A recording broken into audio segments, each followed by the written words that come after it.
Hey, what's going on, guys? My name is John Nieves, and today we're going to be taking a look at the ROG Phone II. Now, this particular phone is the newest gaming phone from ASUS. It's been a long time coming, and we've had this phone for around 2 weeks already. So we are ready to give you our full verdict on whether you should buy the new gaming phone from ASUS. We're going to be doing 2 videos for the ROG Phone II. One will be about the phone, and one will be all about all of these accessories that we have here in front of us.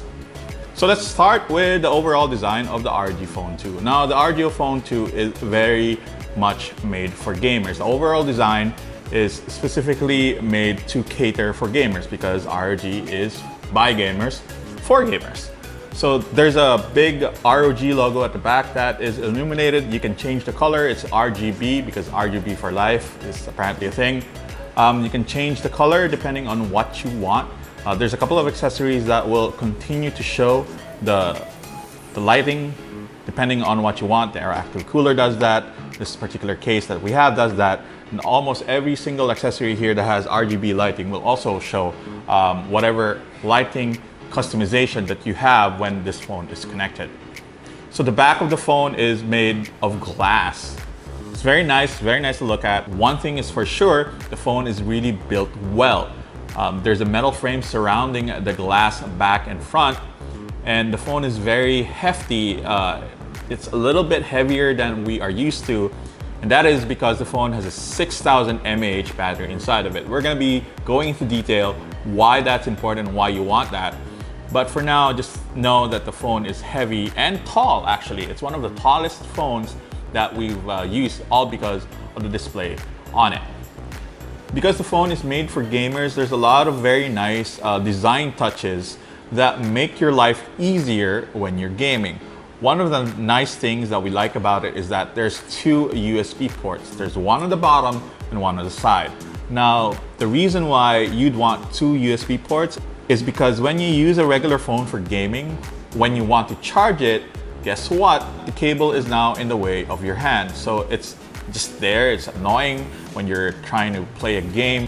So ASUS put the USB port on the side so you can actually use the phone while gaming and charging without the cable actually interrupting or impeding your grip when you're playing. The first ROG phone had air triggers on the side. These were virtual side buttons that you can trigger when you're playing a game. You can remap the air triggers depending on what you want them to do. So for the ROG Phone II, they actually improved the air triggers to increase the sensitivity up to 12 notches. So there's 12 levels of sensitivity for the air triggers on both the left and the right. You can completely customize that depending on what kind of pressure sensitivity you're comfortable with. And then you can customize what those air triggers do when you're playing. So for me, I use them in PUBG Mobile as triggers for when shooting your gun. So I don't have to actually move my fingers to the trigger button on the screen when I want to shoot a weapon. You can also use this for other games as well. It all depends on you, and you can actually turn them off if you don't want to use them. Moving on to the display. This is one of the reasons why you'd actually want to consider buying an ROG phone over other very high spec phones. It has a 6.59-inch AMOLED display. It looks really great. And more importantly, the refresh rate on this display is 120 Hz. That's one of the highest we've ever seen on a mobile phone before. Accompanying that fast refresh rate is a 240 Hz touch sampling rate. That basically means that your finger presses register faster on the display compared to other phones. It also has a full HD plus resolution display, 108% DCI-P3 coverage, Corning Gorilla Glass 6 protection because you don't want to shatter this very expensive display, as well as 10-bit HDR. Because of the 120 Hz refresh rate on the display, the phone feels extra snappy and extra fluid when you're simply going through the menu. Obviously, we cannot show you how snappy 120 Hz is on 30 frame per second video, which is how this video is recorded. But if you manage to see it in person, the phone looks really fluid when you're actually using it and when you're gaming. There is a caveat though.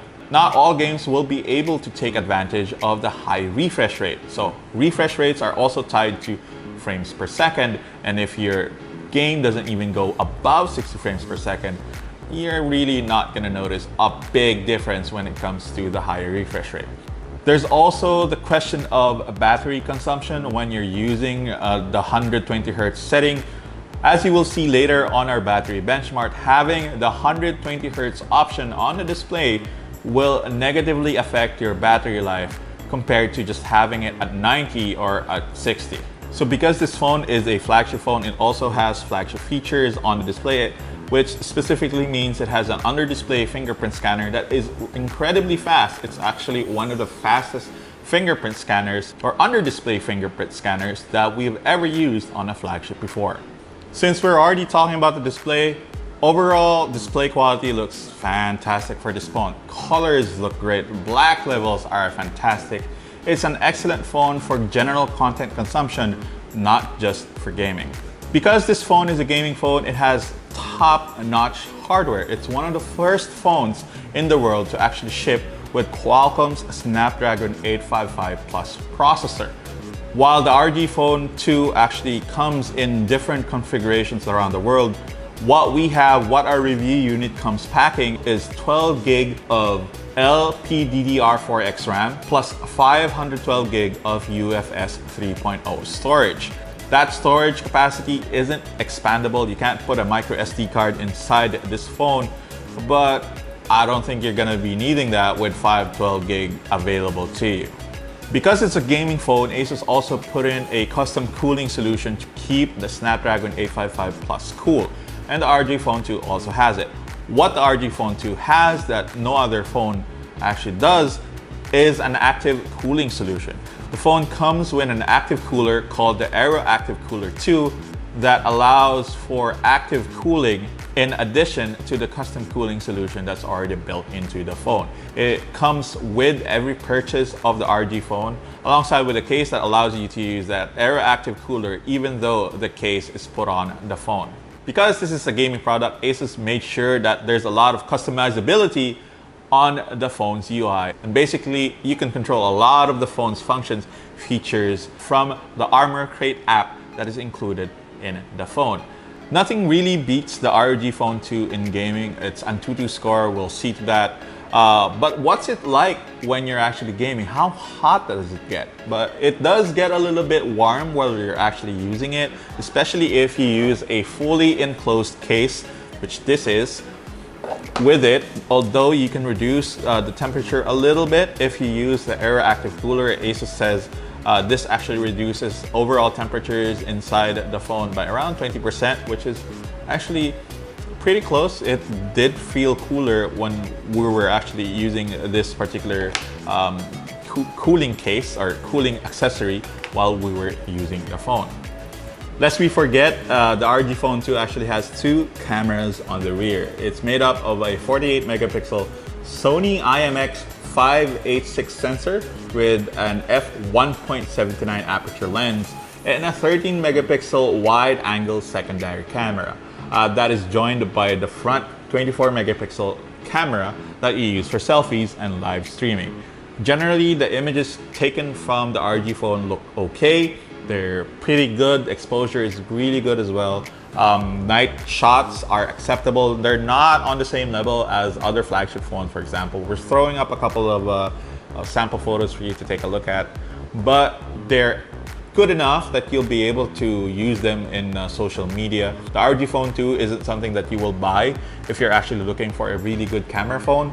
That's gonna be different phones. Still has the capability to take good pictures if the photographer does his part.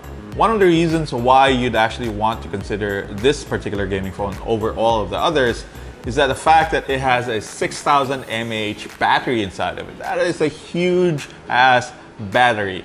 Now, this particular phone has one of the biggest batteries inside a smartphone. That's not a gimmick.